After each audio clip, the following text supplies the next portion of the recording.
All right, so you're welcome. This is Onside with me, Joshua Holotu, and today we're going to have an extended version of our conversation that we started yesterday about African teams and their total capitulation at the 2026 FIFA World Cup. It's something that we really need to look into because it looks like there's a certain pattern that has emerged.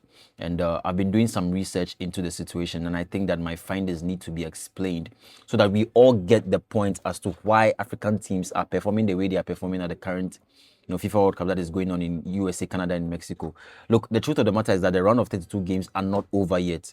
So as we speak currently, we have 4 African teams that have capitulated. Only Morocco has made it to the round of 16. We have 4 other teams that are yet to play. So we have Ghana yet to play. They're going to be playing against Colombia. Algeria hasn't played yet. They're going to play with Switzerland. Then we also have Cabo Verde. They're also going to be playing against Argentina. Then we have Egypt coming up against Australia. But from what we have observed already, the teams that have capitulated, there's a clear pattern that we need to explore and we need to explain. And I've done a brief research. The main paper is going to come out after the remaining African teams finish their round of 32 games. And I can make a better assessment as to exactly what the problem is. But as we speak currently, there's a certain trend that has emerged. I'm going to explain all of that to you for you to understand. And I look at it from 4 different lenses, right? The first is loss of concentration. The second is mentality, right? The third is game management. And the fourth one is technical inferiority. When you observe the way African sides are capitulating, these 4 things seem to me as though the things that are the clear indicators of what could be going wrong for these African sides. Of course, there are other 2 that I don't want to add to the conversation because they feel like outliers. The first one is refereeing decisions, and the second one is coaching on the day. But I want to take it one game at a time because yesterday I did a breakdown of 2 of the teams that exited and the prevailing circumstances that surrounded their exits. And I also previewed the DR Congo-England game. But yesterday, Belgium and Senegal played. We're going to go into that game and I'll tell you some of the things that happened that really made it look, very bizarre to me. But we're going to go back to Republic of South Africa and Canada. And also, we're going to look at La Côte d'Ivoire and Norway, the game and how they played it. Because now there's a clear pattern that is emerging. Let's start from that game between South Africa and Canada. Because one thing that is clear from that game is that the way South Africa played, and from the statistics, and I'm putting that on your screen right now, you're going to look at it. Having possessed the ball for majority part of the game, they weren't able to close it up because to them, they thought that going into extra time and possibly penalties was a better option for them. So there were times in the game where you'd see Ronwen Williams playing passes with Mbokazi at the back line without a real sense of urgency in the game. What does that tell you? They were comfortable with how they had played, possessing the ball without putting the ball at the back of the net. And that is very problematic because when you are playing a knockout game at the round of 32 in the FIFA World Cup, and this is the first time South Africa has qualified for the knockout phase, you want to put the ball at the back of the net. And I am quite concerned because when I look at Hugo Broos at the touchline, throughout the group stage, he didn't look, as the coach who was really convincing and wanted to push his team to achieve a lot.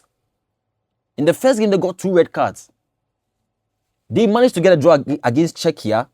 And in their final group game against South Korea, they got that very important win that helped them to move to the round of 32. You cannot move to the round of 32, knockout football, and be very comfortable possessing the ball without putting the ball at the back of the net. And so that is how it finished for them. And you look at the statistics currently, right? They had 58% possession as opposed to 42% for Canada. But out of that possession, their XG at the end of the day was 0.14. So what it means was that they were not interested in putting the ball at the back of the net. And like I've said, the way they played, to me, it looked clearly that they wanted to wait for extra time. And look at how they got punished. In the dying numbers of the game, in the 92nd minute, once you get punished, it's difficult for you to come back and get a goal. It's almost impossible. You hardly get late goals from African sides at the FIFA World Cup in knockout football. You hardly get that. So that was the case of South Africa. But the case of La Côte d'Ivoire was quite different. Because even though they also considered in the dying embers of the game, what happened was that they managed to play against a very quality-defined team in Norway, made up of players like Martin Odegaard, Alexander Soloth, Erling Haaland, and Antonio Nusa. Contained them for a majority of the game. Norway were not interested in possessing the ball, so they allowed Cote d'Ivoire to have it. And once Cote d'Ivoire had the ball, what one would have expected from them is that they need to be able to put the ball at the back of the net. So they had a front three of Yan Diomande, Boni, as well as Nicolas Pepe. But what came out of that? Nothing. For the entire duration of the game. And Yan Diomande, like I said yesterday, is valued at 100 million euros. Currently, PSG is going for him. They want to try and sign him. So that's the problem. When you have highly rated players in the side and you expect them on the day to get something for you, they don't. Then comes in Amad Diallo from the bench as a super sub, gets that very important equalizer for La Côte d'Ivoire, and it looks like game on. Until Erling Haaland again. For the entire duration of the game, he was lost. But once he got the ball, it was at the back of the net. And when you ask Erling Haaland at the end of the game, he will tell you that he really didn't have to work so hard for that goal. Because it was just a total switch off from La Côte d'Ivoire. Right? So I'll put the statistics of that game on your screen. Then you can see it. They matched the Dutch boots. And you see, for the Dutch, again, they have always been that team that has had quality, possessed a lot of quality in their setup, but still haven't been able to win the FIFA World Cup. So, in 1974 and 1978, they couldn't win the FIFA World Cup when they had the likes of Johan Cruyff at their disposal in that team. Then in 2010, we saw how they succumbed to Spain at the final. And since then, they have tried so many times. And for every Dutch team, you can mention a handful of players who are stars in their own respect, but they still can't cross the line because of that one thing they don't have, which is the resilience to keep pushing even when it is very difficult. This time they didn't have it. And you don't blame them. They've come against an African side that has weathered the storm for so long, that has been consistent for so long, that have built a formidable team over the years and are reaping the fruits thereof. That is the team in Morocco. When you want to even talk about La Côte d'Ivoire, you are surprised because when you talk about that AFCON in 2023, when they won, their story was about resilience. But that same resilience cannot be said in knockout football at the FIFA World Cup because it looks like it's a different scenario altogether. When they won the AFCON, they did it in their own backyard. So they had their home support. So you see the dynamics. The resilience of La Côte d'Ivoire has not been tested enough to be formidable at the world stage. And that is the problem that perhaps they might have had that couldn't get them to cross the bridge. You look at it very carefully, it was a loss of concentration to me. And I'm going to talk about the explanations, the 4 explanations that I told you earlier about. I'm going to go there very soon. I just want us to look at the scenarios of every game.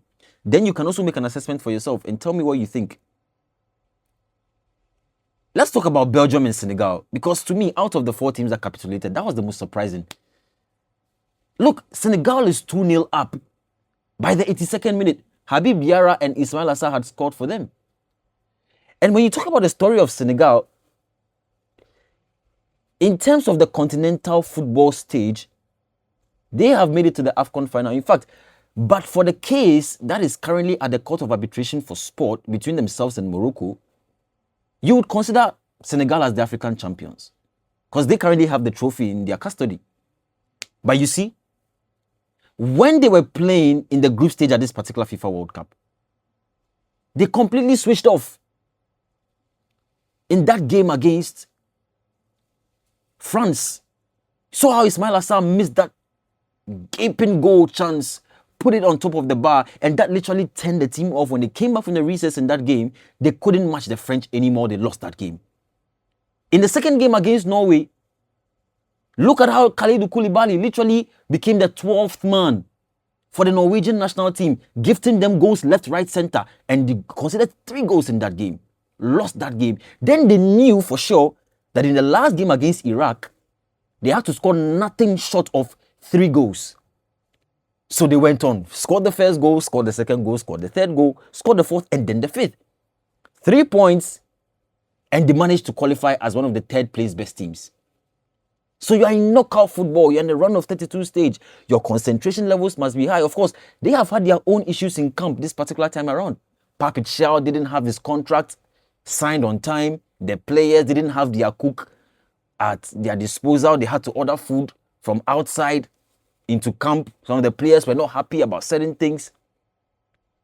So, of course, I can appreciate that they had their own challenges at this particular World Cup, but they have not been bereft of quality in terms of their team setup. This is a Senegal team that has Sadio Mane in there. There's Pape Guy in there. You know, they have all the quality. Look, they have Iliman Ndiaye in there. Nicholas Jackson is in there. So you cannot tell me about the... Look at even the goalkeeping situation. Edouard Mendy is in there. So in terms of a quality side and players who can deliver on the pitch, they have them. But it comes down to concentration and also coaching on the day. How does Papi Chow explain the substitution of Pape Gueye now that things have gone southward? They haven't been able to get the result. How does he explain it? Because in the second half, Pape Gueye is literally one of the players you need on the pitch. His influence in the middle of the pitch, he was even serving as a trigger. So when you look at the Senegal setup and how they were playing yesterday, once you took off Pape Gueye from the setup, what you were doing was that you were disadvantaging the team. And I understand the posture of the player after he came to register his displeasure following the exit of Senegal from the tournament. He said that as long as Papi Chow and the technical team are there, he is recusing himself from the national team. And rightly so, because in a knockout game against Belgium, when they even took out most of their star players in the second half, Kevin De Bruyne was substituted, Jeremy Doku was substituted. Charles de Ketelaere, he exited right when the second half began. So you could tell that, of course, Rudy Garcia had a plan and had a strategy that he wanted to use. And you listen to him after the close of the game. He said he knew that African teams lose concentration in the dying embers, so he knew how to attack them. Once Romelu Lukaku came onto the field, he had just one assignment: go into the box, make your presence felt, and get the ball at the back of the net. The second goal they conceded from Yuri Tielemans. Yuri Tielemans is not the tallest in that Belgium setup. No, look at Senegal players and how tall they are, and tell me if you can compare that to Yuri Tielemans. But Yuri Tielemans had aerial dominance in that goal that he scored, and I'm surprised. So Papi Chow didn't manage that game so well. He didn't crown himself in so much glory over there. Papi Chow, so disappointed in him. And I know he'll be disappointed in himself. Because if you remember, before the tournament started, I told you that Senegal, I thought they were going to be the African team that would go the farthest in this World Cup. And they showed that class and quality when they needed to get that result against Iraq. They did that, scored 5 goals, setting records at the FIFA World Cup. And then you get to the round of 32, you are 2-0 up in the 82nd minute, and you literally throw the game away. Loss of concentration and bad coaching, if you ask me. Those are the 2 things I've observed about that particular game. Let's talk about England and DR Congo. Because again, another African team taking the lead in the 7th minute through Chipenga.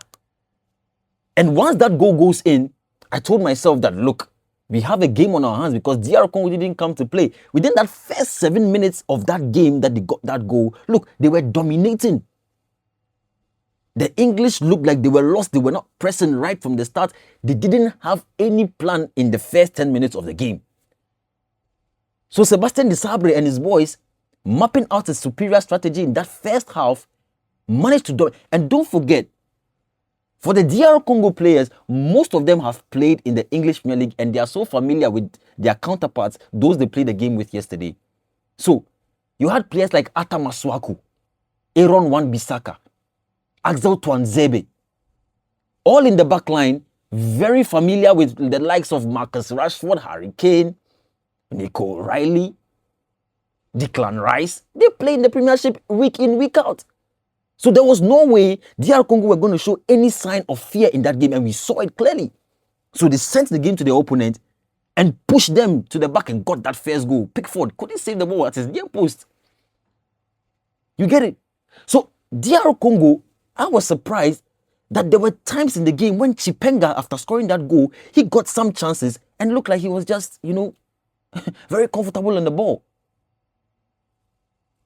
And he became very over-elaborate at some point. You score one against England, what you do is that you try and get the second goal, try and silence them. And the DR Congo could have done that easily. In the first half, how they played and how they managed to pin England down at some point. Look, Thomas Tuchel was a very lucky man yesterday. Because if he met another opponent that had a winning mentality, there was no way he was going to escape that game yesterday as the winner. But for the individual brilliance of Harry Kane in the second half, and due to his tactical changes and also managing to help the boys understand what is at stake, I thought he was able to get that win, which was very important to him. He took out Noni Madueke, right? And he shifted Declan Rice to that right back space because they didn't have Reece James, he is hurt. Jed Spence also didn't have so much of a good game, so he had to be substituted. So in the second half, getting to the 75th to the 80th minute, Declan Rice is pushed to right back. Bukayo Saka comes on to replace Noni Madueke. Then we also see Eberechi Eze. And of course, he also brought Anthony Gordon to replace Marcus Rashford, who was having a stinker. He was literally lost in the game in that first half.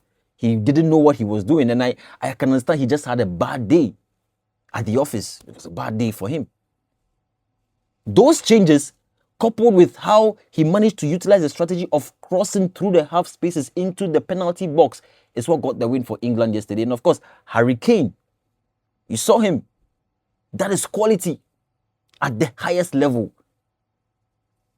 So to me, in the situation of DR Congo, I honestly feel that the squad depth of England is what made the difference for them. So the quality that England had on the day. Maybe you would also say that Sebastien Desabre, he opened the game too much. He was exploring the strength of his team, but when you are 1-0 up against England and you know that you are playing knockout football, once you come back from the recess, you try and set up shop and try and play the game on the counter-attack. So in that second half, one thing that could have helped him was playing the game that Ghana played against England. You set up shop, you defend so well, you fancy your chances going forward in the counter-attack, and if you get one more goal, that's okay. But he continued opening the game in the second half when he saw England making all those changes and bringing their star men on. So the game literally was blown by Sebastien Desabre. That is my conclusion. And yes, maybe you can also talk about the fitness levels of the players, because when the game kept on wearing on, you could sense that they were tired. Yohan Wissa, he missed a very important chance in the first half, hitting the outside part of the post. That ball should have gone in, and if that ball had gone in, believe you me, England would not have found it easy to come back to win that game yesterday. So, African sides shooting ourselves in the foot. Another case, DR Congo. The only team that has managed to keep their composure even when they were down and sent the game into extra time and still won it in penalties is Morocco. Now, the Morocco story is a very peculiar one, very special one. I'll tell you why. When you want to build a team with a winning mentality, you don't build that in one day. When you watch this Morocco team carefully, aside the fact that they've been to the AFCON final in the last few months, the same crop of players they have now are the players that they had at their disposal when they went to the semi-final of the FIFA World Cup in 2022. So in terms of knockout football, they are very, very familiar with the environment. So look at how Issa Diop got that equalizer against the Netherlands. After they had gone down by 1-0, right? Courtesy of Cody Gakpo got that first goal for the Netherlands. Very emotional moment for Cody Gakpo because of his personal tragedy. He announced that his girlfriend had lost the baby. So it was a very difficult moment for him, but he stepped on the pitch on that day and got that goal. It was a very emotional moment for him. Morocco managed to come back into the game, got that equalizer from Issa Diop, sent the game into extra time, went into penalties, missed the first penalty, but still managed to win the game. That is mentality speaking. Now, let's talk about the 4 explanations that I told you about. Technical inferiority, complacency, loss of concentration, and mentality, right? When you look at the technical inferiority aspect of things, that is the explanation that is least supported by the data, according to the research that I did. Underlying performance numbers for South Africa and Cote d'Ivoire in particular do not show teams being outclassed. DR Congo's defensive performance against England was, by most independent assessments, among the best individual defensive shows of the round. So DR Congo, even though they sent the game to the English, they also defended so well. You saw how Lionel Impasi, the goalkeeper for the DR Congo team, you saw how impactful he was in the game, keeping them out for a majority part of the game. Lionel Impasi, he did really well in that game. So in terms of technical inferiority, it is not that the respective African teams that have capitulated so far couldn't match their respective opponents. That is not the case. Let's look at complacency. Now, complacency fits only one of the 4 cases with any real force, right? And that is Senegal. Because Senegal, as a 2-0 up, were not able to see the game through. They actually couldn't keep their composure and win that game, right? Complacency does not describe South Africa, because what they were doing was defending a scoreless game. Complacency also doesn't describe La Côte d'Ivoire, because they were pushing forward, coming from behind to equalize before finally losing the game from that Erling Haaland winner. DR Congo also doesn't fit the complacency bracket, because they were defending a single goal lead against a far larger footballing nation for over an hour in that game. So it's only Senegal that we can talk about complacency, because they literally thought that they were done, substituted Sadio Mane, brought them out, brought Pape Gueye off, and they literally blew their cover. They threw the game away. Let's look at loss of concentration, right? And loss of concentration is well supported by Senegal specifically, because they considered 2 goals in 3 minutes from a controlling position, and that is difficult to explain, right? But this loss of concentration is less clearly applicable to all the other teams that have capitulated so far. Okay? Because where the other losing sides were at the moment of concession, they were either already defending so deep, or their opponents were matching them and dominating them. So when you look at South Africa, they were defending really deep in that game against Canada in the last 10 minutes of the game, right? And when you look at La Côte d'Ivoire or DR Congo, they were matching their opponents and also dominating them. So loss of concentration over here is peculiar to the Senegal situation, not that of South Africa, not that of Cote d'Ivoire, not that of DR Congo. Now, the final one is mentality. And when I talk about mentality, it's broadly the management of the game and the composure under pressure, rather than just a vague character judgment of the players on the pitch and what they are doing. And honestly, that explanation accounts for all of the cases of the African nations that have capitulated so far. Let me explain. Look at South Africa, the way they sat in that game. Very conservative, right? Senegal, they were exposed late on in the game how the changes didn't really make it count for them, and how Papi Chow had misconstrued everything in terms of tactics. Then we also have DR Congo. They looked like they were in the driving seat, and suddenly they lost the game, conceding 2 goals in the second half. And it looks more psychological. It has to do more with mentality. And there's a big problem for African sides at this tournament. When you look at all the African sides and all the teams that have been eliminated so far, the goals have come in the last 15 minutes of the game. So collectively, it's a problem of knockout football closing minutes. So, knockout football, closing minutes of the game, how do you manage it? That has been the problem of African teams at this World Cup. Cape Verde is yet to play. Egypt is yet to play. Algeria will be playing Switzerland. They are yet to play. Ghana will be playing Colombia. 4 more African countries. Will we see the same thing running through them as well? And once it runs through, then I can make a solid conclusion. Yesterday I told you that I want to wait and see if this problem is only peculiar to Western, Central, and Southern African countries as opposed to the Northern African countries. Because we've seen how Morocco have been resilient. They've weathered the storm. They are through. I want to see Algeria get a good game against Switzerland and beat them. Same for Egypt against Australia. But of course, those are very simplistic comments to make. Those are very simplistic, predictions or expectations. We wait to see how those games pan out. But most importantly is that Ghana-Colombia game that will be happening on Saturday dawn at 1:30 a.m. Because then the pressure now mounts on Ghana to win that game, not only because I'm a Ghanaian, but because all the other African countries in Western, Central, and Southern Africa have blown it. They've messed up. So now Ghana needs to be the savior. But the question is, can Ghana do it? That is the question. That is the question. Because look, our team is not good.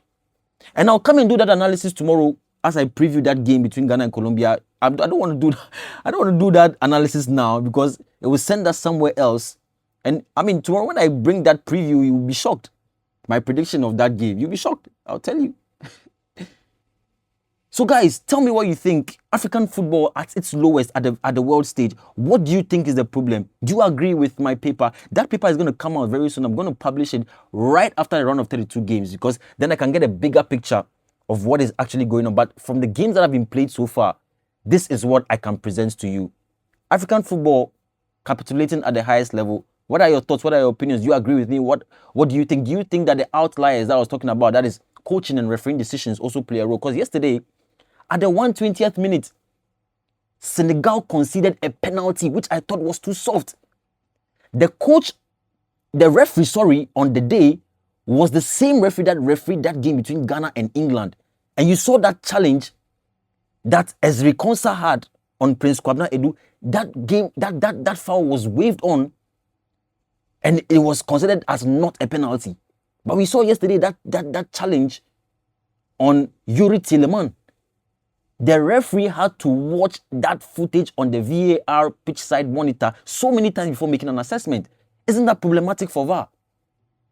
So there are instances where the referee will be called to VAR to come and observe certain things. There are other times where it is going to be waved as play on. And if players don't go and harass the referee, so to speak, we don't get fairness on the pitch.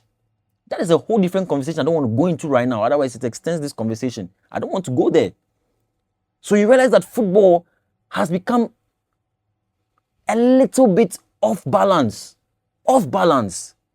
We are not experiencing fairness. And what I saw in that under 17 AFCON, I think that needs to be introduced at the highest level, where coaches have 2 opportunities during the game to protest a refereeing decision on the pitch and call the referee to go and view on the monitor and then decide what next action should be taken. Because if such things are done, then at least we can experience some fairness in the game.